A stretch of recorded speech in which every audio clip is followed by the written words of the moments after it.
Olá, aqui estamos novamente na sua telinha. E essa altura do curso eu acho que você já pegou o jeitão do direito administrativo. Você já teve acesso aos princípios da administração pública, já compreendeu detalhadamente o que é o ato administrativo e como se desenvolvem os processos administrativos. Você também já compreendeu o regime diferenciado dos bens públicos. Esse conhecimento que você já tem nos permite ingressar num tema especialmente complexo, cheio de pequenos detalhes, que por ser assim tão cheio de minúcias, acaba sendo um dos temas mais aproveitados nos exames de ordem. Além disso, é um tema que sempre desperta a atenção da opinião pública e dos meios de comunicação, especialmente quando há suspeita de negociatas, desvios de dinheiro, enfim, estamos falando das licitações. Apesar dessa impressão negativa, em geral relacionada a escândalos, o Instituto da Licitação não pode ser visto de forma preconceituosa. Vamos fazer aqui um paralelo com os aviões. Apesar de todo dia a gente ouvir notícias de um acidente aéreo, as pessoas continuam viajando de avião. Isso porque, apesar dos acidentes, viajar de avião ainda é considerado vantajoso, pela rapidez e relativa segurança desse transporte. Com a licitação é algo semelhante. Apesar das burlas, das fraudes, ela é justamente um instrumento para impedir o mau uso dos recursos públicos. Ela faz parte daquelas restrições que, ao lado das prerrogativas da administração, formam o equilíbrio do chamado regime jurídico administrativo. Lembra-se de que falamos disso na primeira aula?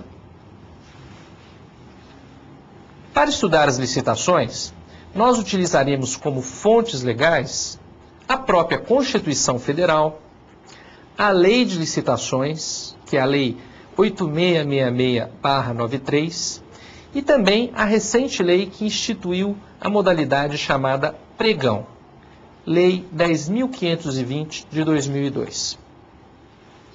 Você já sabe que também há leis de licitações estaduais e municipais, visto que todos os entes políticos têm o poder de dispor sobre o funcionamento das suas licitações, desde que sigam as normas gerais estabelecidas na lei federal.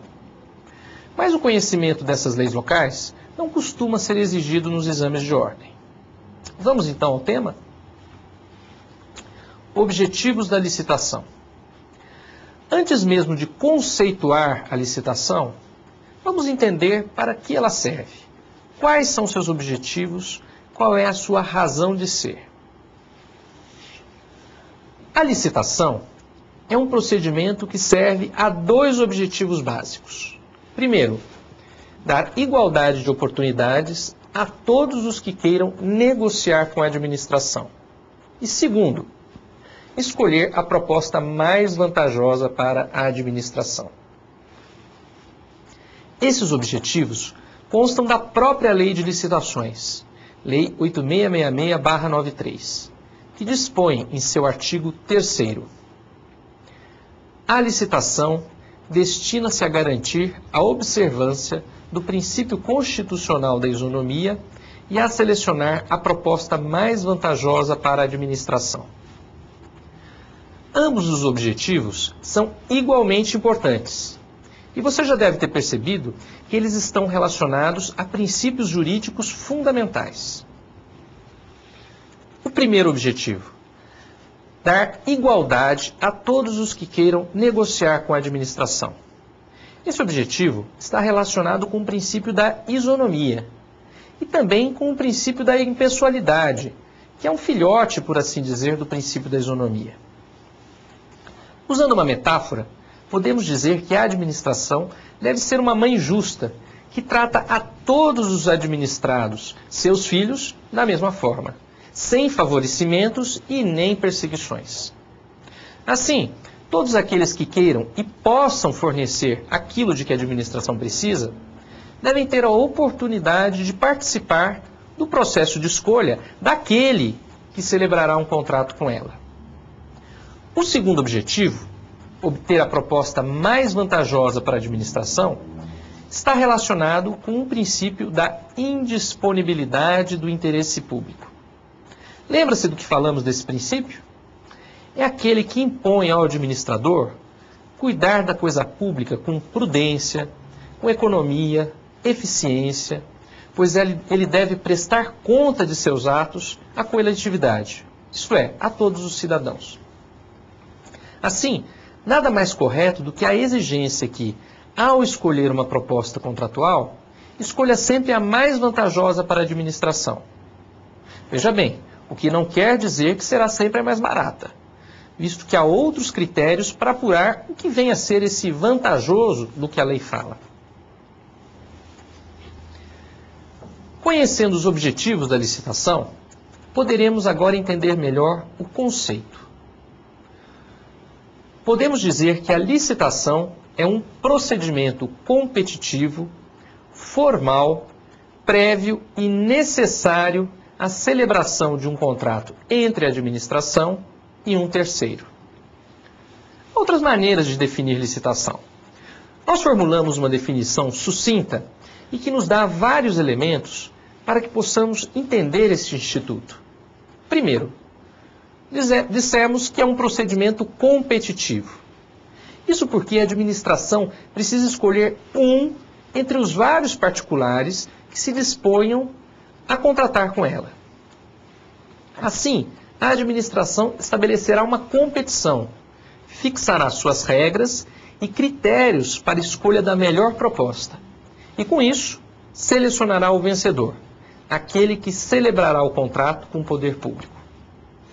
Segundo, dissemos que é um procedimento formal. Embora já tenhamos dito aqui em nossas aulas que a administração deve usar de um formalismo moderado, temos de reconhecer que, em determinados procedimentos, ela deve ter especial atenção às formalidades. Especialmente nos procedimentos de natureza competitiva, como os concursos públicos, para seleção de pessoal e também as licitações. Pois todos os participantes têm direito de exigir que os demais cumpram estritamente as regras da competição. Não é muito diferente de uma competição esportiva, como uma partida de futebol, em que os jogadores discutem com o árbitro para que ele marque uma falta ou um pênalti. Terceiro, a licitação é um procedimento prévio e necessário. Isto é, o administrador tem o dever de promover a licitação e nela selecionar aquele que será contratado.